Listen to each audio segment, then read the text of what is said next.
Hello and welcome to Tank and AFV News YouTube channel. My name's Tom, your host. Today we are finishing up the last of a series of book reviews. These were all a bunch of books that were sent to us by the fine folks over at Casemate. Sent us a big package full of Tank books, so thank you to them for that. We always love review copies of books. And this video I saved for last because it was the book that I was most curious about. That was in the shipment, and the one that I enjoyed the most, and that is German Heavy Fighting Vehicles of the Second World War, From Tiger to E100 by Kenneth W. Estes. Now, this book is, as the title suggests, a history of the German Heavy Fighting Vehicle program and vehicles during World War II. Ken Estes, the fellow that wrote this, is someone I've gotten to know a little bit just through the internet, through the TankNet forum, and last year he was gracious enough to be part of a Q&A that was published on my website, which I'll put a link to down below in case everyone wants to go read it. And he is a retired U.S. Marine officer who served in armor as a tank commander, and he also has a PhD in history, so interesting combination, tanker and historian, which is one of the reasons I enjoy his books, because he does approach things as a historian, a trained historian. So that's why I was excited about the book. I was not excited as far as the topic.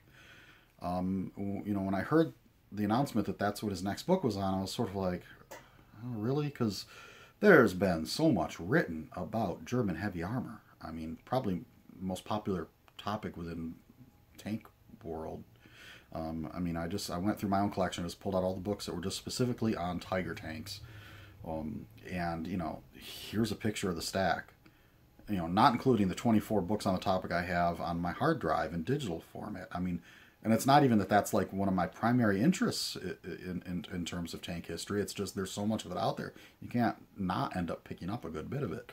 So, I was sort of curious as to what this book was going to add to what's already out there, since there's so much. And I was pretty pleased to say that I think this is a very valuable addition to sort of the body of work that's available on the German heavy tank programs.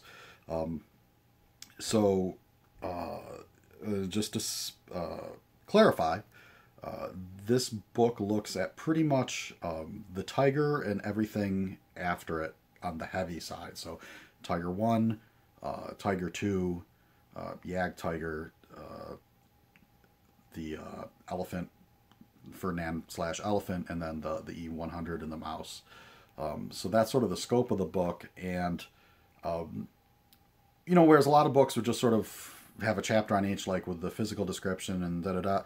This book, it does include descriptions of the vehicles. Those are definitely in here. But it goes a lot further than that. It's, like I said, this is written by a historian who's trying to do the job of a historian, which is to sift through all the facts, pick out the important things, and to build a narrative around that, to sort of make a point so that you come away, having read the book, feeling like you understand the topic and how it fits into the larger picture of World War II. And the reason I say that is because, like, a lot of the stuff that's been written on German heavy armor doesn't really do that. Some of the most well-known books on the topic, are the works of Thomas Jensen and Hilary Doyle, and their stuff's great. If you're looking for just, sheer depth of information, detail, you're not going to do better than their books. But, they don't really do what historians do. You're not going to sit down and read their books from end to end, because they're almost like just sort of collections of facts and statements from primary documents and quotes from people involved at the time. There's not really an overall narrative in the sense that, like, when a historian writes something, it's almost more like the facts served up raw. Whereas what the historian does, he's sort of like the chef. He takes those facts and he create something digestible out of them, if that makes sense. So that's what impressed me and what I liked about this book, is that it took these various different German heavy fighting vehicle programs and put them within this narrative that exists within the broader context of the war, and then is able to draw some conclusions as to you know, the role these vehicles played, their effectiveness or lack of effectiveness in some instances. So that was my overall impression of the book. Sort of get a little more into the nitty gritty. It is, like I said, 160 pages, of which 131 are the main text and the rest is appendices. It's primarily text, although there's quite a few pictures, photographs of the era. There's also line drawings of some of the vehicles provided by George Bradford, who should be a familiar name. People, you know, his line drawings of vehicles have been around for years, and they're wonderful. So the you know, the book sort of starts off with just an overview of German tank development prior to the war, sort of give you the background for these heavy vehicles, and then, you know, gets into more of the specifics. So if we look at the chapter breakdown here, just to give you an idea, so chapter 1 is just German tank development in 1918 to 39. Chapter 2 is war and heavy tank programs, 39 to 45. Then he gets into more specific vehicle information. So chapter 3 is a Tiger tank. Chapter 4, Tiger 2. 5, inspecting a Tiger 2. So he actually went to Salmar in France and examined the Tiger 2 they have on there, which is the only running Tiger 2 in the world is in France. Then a whole chapter on Dr. Porsche's interesting creations, the Ferdinand and the Elephant.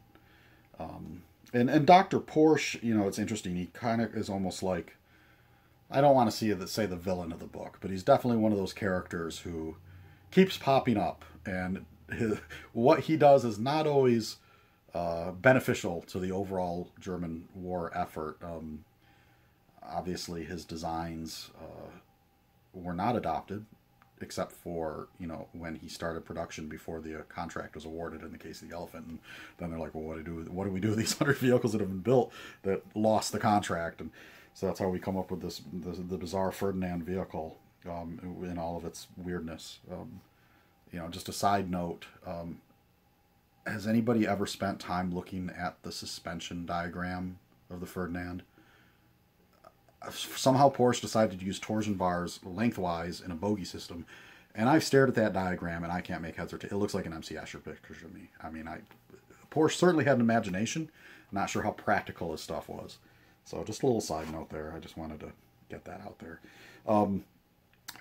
Chapter 7, super heavy tanks, Mouse and E100, then Jag Tiger, then Storm Mercer Tiger, very short one. Then he sort of goes a little bit more into some of the unit histories. Now, you know, the one nice thing as far as writing history like this is these heavy vehicles are produced in such small numbers that you can actually, you know, within a book of this size, give synopsis of the unit histories that they served in, because there was only, you know, a handful of these heavy battalions that operated these vehicles, and then the final chapter, conclusions, which was quality versus quantity. Which is, you know, one of those phrases that you hear a lot when people talk about German World War II armor, particularly the heavy stuff, the Tigers. And, you know, it's funny because the answer is not a simple, like, one or the other. It's not like, well, you can have quantity or quality, you know.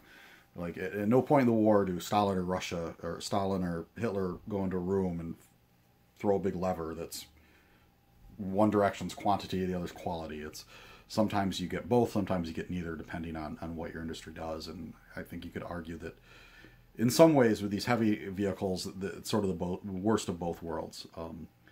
They ended up with, obviously, certainly not quantity. You know, they never had a ton of these in operation. But in terms of quality, if you define it as, you know, reliability, this is terrible. It's interesting with the unit description histories. You know, often he'll note, like, well, this unit had 20 vehicles at this point, 8 were operational. Or, you know, at the end of the day, they've have 3 combat losses and 10 lost to mechanical breakdowns. I mean, that's not a quality vehicle. If you know, the most basic requirement of a vehicle is that it moves. I mean, that's sort of what a vehicle is. So if you can't rely on it to be able to get to where it's supposed to be, that's a big problem.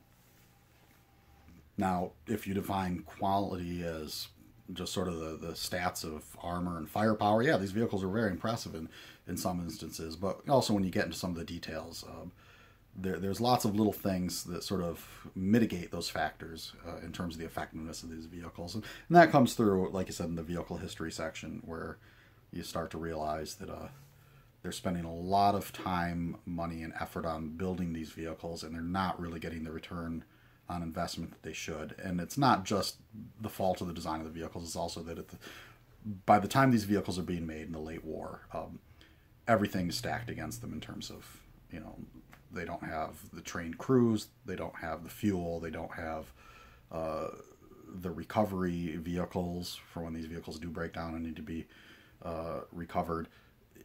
All the sort of the support systems and logistics that would sustain these massive vehicles in the field, they're just not there. So all in all, just sort of a poor choice for the German military in this point, and that comes through here in the book.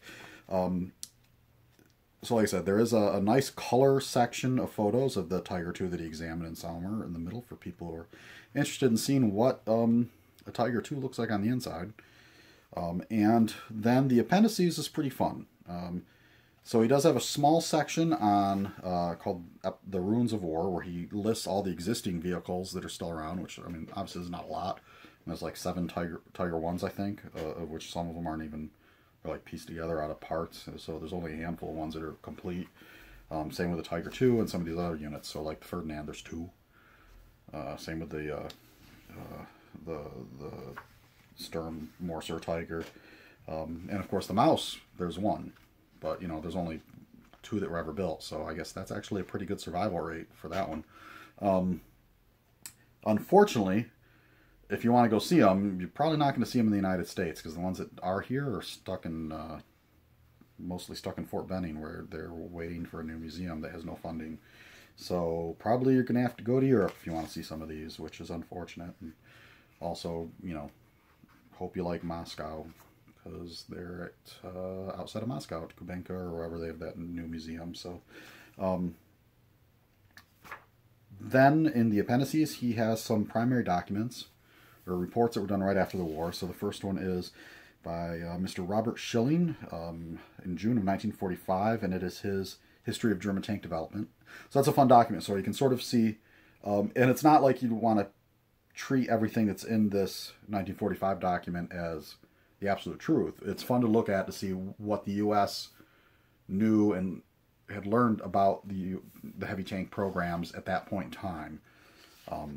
And overall, though, they had a pretty good handle on it. It's sort of surprising, but that's because they were able to interview some of these people. So, like, the second piece in here is the interrogation of Dr. Steele von Heidekampf, hope I'm saying that right, who was head of the Panzer Commission after Porsche lost that job. And so, very interesting document. It's one I've seen before. You can find it online, but you have to dig. I think it's like buried somewhere. I forgot the website, but I've seen it before, but it's nice to have it in print and in book form. So very interesting, because he outlines not just some of the things they had done, but some of the plans for if the war continued. Now, the only bad thing is some of the stuff he talks about has sort of become the basis of a lot of the weirdness you see out there, that whole sort of Panzer 1946 stuff. And people build all these fantastic models of what they think would have come out, and none of it's really based on reality, particularly the whole E-series of vehicles. But that's sort of a lot of that, the first mentions of it's in this interview. So that's interesting. And then there's the third document that is interrogation of Dr. Ernest Neipkamp. Like I said, I'm not very good with German names. And it's all on tank engine development. So obviously interesting stuff there as well. And you can learn some things like why, if you're wondering why gasoline engines instead of diesels. Well, he talks about that here. It's because of the German specifications for how long they intended the vehicle to run at any particular time. And they just felt gasoline was better. It also had to just do with some of what they thought would be available as far as fuel. Then there's also a report from Chobham, England on Tiger B turret armor. So, they got hands on one of those and did some ballistic tests. And also effective ranges for attack by British and Allied tanks and anti-tank weapons on Tiger II turrets. So another report. So, some very interesting sort of historic archive materials, which is always fun to have included there. So you can see what... First off, this guy's done the work of digging through the archives and finding these materials. and that they're in there, so you can see that he's not just making stuff up. It's based on some primary sources. So that pretty much wraps the book up. This is available. The publisher is Font Hill Media. I'm not familiar with them. I don't know if they're a new publisher or what the deal is there. The book is markets $28.95 in the United States. Again, I'm sure if you go on one of the online booksellers, you'll find it cheaper. Although, if you want to go to your local bookstore if they have a copy and support them, I would always recommend doing that so that Amazon doesn't take over everything and destroy all the bookstores. Hope you have enjoyed this review. Again, if you'd like to learn more about Mr. Estes, there's a Q&A on my website. Also lists some of the other books he's written, some of which I highly recommend. So this is the last of our book reviews for a little while. I'm working on some other videos that are not book reviews, in case you're tired of them. And some other projects. So anyway, if you like this, subscribe, and we will see you on the next one.